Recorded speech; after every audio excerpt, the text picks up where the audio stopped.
حاضرین کرام السلام علیکم ورحمۃ اللہ وبرکاتہ۔ میں نے تھوڑی دیر پہلے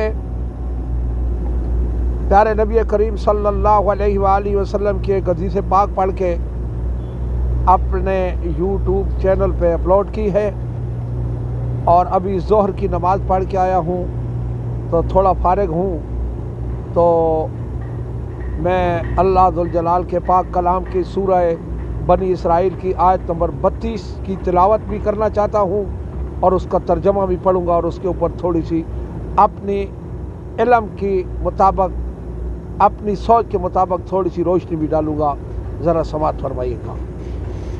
اور میں یہ بات کسی کو بھی نہیں کہتا کہ میرے یوٹیوب چینل کو سبسکرائب کریں اور مجھے زیادہ ویور ملے، مجھے پیسوں کی ضرورت نہیں، پیسے مجھے اللہ ذوالجلال دے گا۔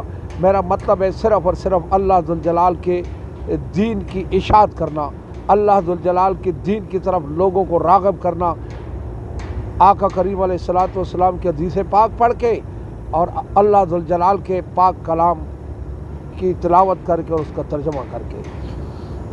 اعوذ باللہ من الشیطان الرجیم، بسم اللہ الرحمن الرحیم۔ ولا تقربوا الزنا انہ کان فاحشۃ وساء سبیلا۔ صدق اللہ العظیم۔ اللہم صل وسلم علی سیدنا و نبینا و حبیبنا محمد۔ حاضرین کرام، میں نے آپ حضرات کے سامنے اللہ ذوالجلال کے پاک کلام کی سورہ بنی اسرائیل کی آیت نمبر 32 کی تلاوت کرنے کا شرف حاصل کیا ہے، اور ابھی اس کا میں ترجمہ کروں گا۔ اللہ ذوالجلال فرماتا ہے ولا تقربوا الزنا، اے لوگو تم زنا کے قریب بھی نہ جاؤ۔ ایک تو کسی کام سے منع کرنا ہوتا ہے نا کہ فلاں کام مت کرو، اللہ ذوالجلال فرماتا ہے کہ زنا کے قریب بھی مت بھٹکو، یعنی جو مخلوط معاشرہ ہوتا ہے عورتوں کا اور مردوں کا، عورتوں کے کپڑے پہنے ہوئے بھی نہ پہنے ہوئے ہوتے ہیں، مرد اور عورتیں آپس میں گپ شپ لگاتے ہیں، ہنسی مذاق کرتے ہیں، یا مرد اور غیر محرم مرد اور غیر محرم عورت جب اکیلے تنہائی میں ہوتے ہیں تو یہ زنا کا قرب ہوتا ہے۔ یعنی وہ ان کاموں سے دور رہو جن کاموں کو کرنے سے زنا کو حرکت ملے۔ تو غیر محرم عورتیں اور غیر محرم مرد آپس میں جب گپ شپ لگاتے ہیں، بیٹھتے ہیں، ہنسی مذاق کرتے ہیں، تو آہستہ آہستہ زنا حرکت میں آ جاتا ہے۔ تو اس لیے اللہ ذوالجلال نے فرمایا ہے ولا تقربوا الزنا، فعل امر نہیں ہے، اللہ ذوالجلال کسی کام کو نہ کرنے کا حکم کر رہا ہے کہ یہ کام مت کرنا۔ ولا تقربوا الزنا، اے لوگو تم زنا کے قریب بھی مت جاؤ، بے شک وہ بے حیائی کا کام ہے اور برا راستہ ہے۔ یعنی عورتوں اور غیر محرم عورتوں اور غیر محرم مردوں کا آپس میں ملنا جلنا، مخلوط معاشرہ رکھنا، پردے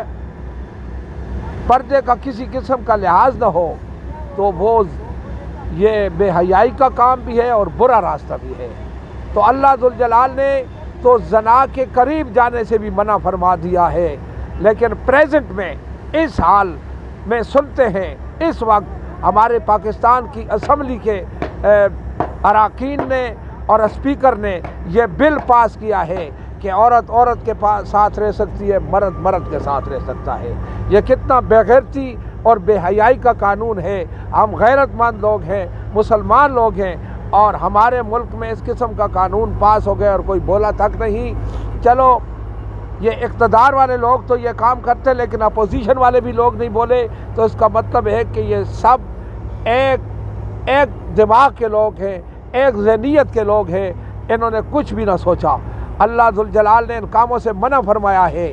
اللہ ذوالجلال نے اس قوم پر پتھروں کی بارش برسائی ہے جس قوم نے آپ مردوں کے ساتھ مرد آپس میں ایک دوسرے کے ساتھ فحاشی کا کام کرتے تھے، زنا کرتے تھے۔ اللہ ذوالجلال نے اس قوم کے اوپر ایسا عذاب نازل کیا ہے کہ آج دن تک اس کے نام و نشان نہیں مل رہے، اور اس بستی سے لوگ دور بھاگتے ہیں۔ اور ہمارے ظالموں نے یہ قانون پاس کر دیا ہے، عورت عورت کے ساتھ مل سکتی ہے اور مرد مرد کے ساتھ مل سکتا ہے، آپس میں رہ سکتے ہیں، شادی کر سکتے ہیں، یہ کون سا قانون ہے؟ کس ملک کا قانون ہے؟ اور کیا یہ کون سی مسلمانی ہے؟ پیارے دوستو، ہم نے تو پاکستان، ہمارے بزرگوں نے تو لا الہ الا اللہ محمد الرسول اللہ کے نام پہ علیحدہ کیا ہے ہندوستان سے، اور اس میں کون سا لا الہ الا اللہ محمد الرسول اللہ کا نام قانون نافذ کیا ہے تم لوگوں نے؟ اے ظالم لوگوں، اللہ ذوالجلال تم کو اس جرم کی سزا دے گا، اور دے گا بھی، اور میں دعا کرتا ہوں کہ تم لوگوں نے اللہ ذوالجلال کے قانون کے خلاف کام کیا ہے۔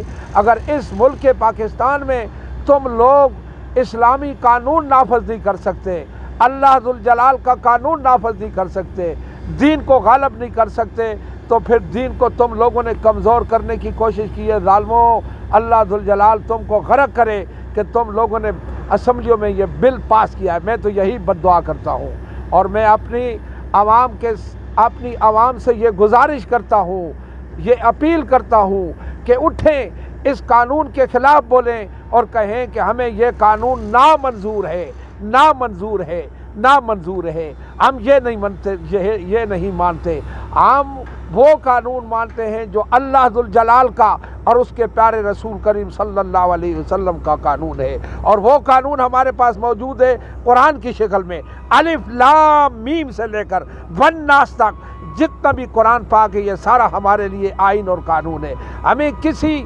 یہود نصارہ کے قانون کی ضرورت نہیں، کسی ملک کی قانون کی ضرورت نہیں، کسی کے بنائے ہوئے آئین کی ضرورت نہیں۔ ہمیں ضرورت ہے تو صرف اور صرف قرآن پاک کے قانون کی ضرورت ہے، اور اس کو نافذ کرنا چاہیے۔ 70 سال ہو گئے ہم نے پاکستان دیا ہے اسلام کے نام پر، اور ابھی تک ہم غداری کر رہے ہیں، ہم غداری کر رہے ہیں اللہ ذوالجلال کے ساتھ۔ اگر اللہ ذوالجلال غضبناک ہو گیا تو پھر ہمارا کیا حشر ہوگا دوستو؟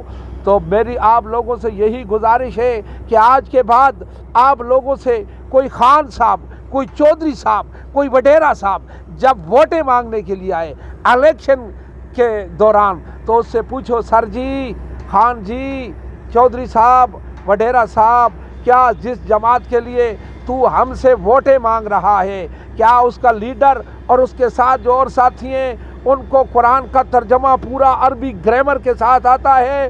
ان کو گردانیں آتی ہیں؟ گردانوں کے ساتھ وہ قرآن کا ترجمہ سکھا سکتا ہے؟ فاعل، فعل مفعول، فعل ماضی، فعل مضارع یہ بتا سکتا ہے؟ تو ہم آپ کو ووٹیں دیتے ہیں۔ کیا یہ تمہارا لیڈر دین اسلام کے مطابق فیصلے کر سکتا ہے؟ کیا تیرا لیڈر دین اسلام کے مطابق حکومت کر سکتا ہے؟ تو ہم آپ کو ووٹ دیتے ہیں، ورنہ نہیں دیتے۔ ہماری یہ جو ووٹ ہے کسی کی بھی امانت نہیں ہے، یہ ہماری ووٹ صرف اور صرف دین اسلام کی امانت ہے، اللہ ذوالجلال کی امانت ہے، اس کے پیارے رسول کریم صلی اللہ علیہ وآلہ وسلم کی امانت ہے۔ میرا یہی پیغام ہے تم کو کہ دین اسلام کو غالب کرنے کی آواز اٹھاؤ مسلمانوں، ہم اٹھائیں گے تب۔ اور میری بات یاد رکھنا کہ قرآن کو ترجمے کے ساتھ پڑھا کرو، صرف اس قرآن کو ختم کر کے روٹی نہ کھایا کرو، صرف رحمت کے لیے یا بخشش کے لیے نہ پڑھا کرو۔ اس میں بخشش بھی ہے، اس میں رحمت بھی ہے، اس میں شفا بھی ہے، لیکن سب سے پہلا کام یہ ہے، یہ ہمارا قانون ہے۔ ذالک الکتاب لا ریب فیہ ھدی للمتقین، یہ وہ کتاب ہے جس میں کسی قسم کا شک نہیں، اور اللہ ذوالجلال سے ڈرنے والوں کے لیے ہدایت کا راستہ ہے۔ صدق اللہ العظیم۔ اور میری اس ویڈیو کو سن کے دوسروں تک لازمی پہنچانا اور عمل کرنا اور دعا کرنا کہ اللہ ذوالجلال مجھے اس کام کے لیے چن لے اور میری ڈپٹی لگا لے کہ میں اللہ کے دین کے لیے بولوں۔ پاکستان میں بھی آ کے بولوں گا، یہاں بھی بول رہا ہوں انشاءاللہ۔ اللہ ذوالجلال سلامت رکھے میرے ملک پاکستان کے سب غریب غربا مسلمانوں کو اور مومنوں کو۔ صدق اللہ العظیم۔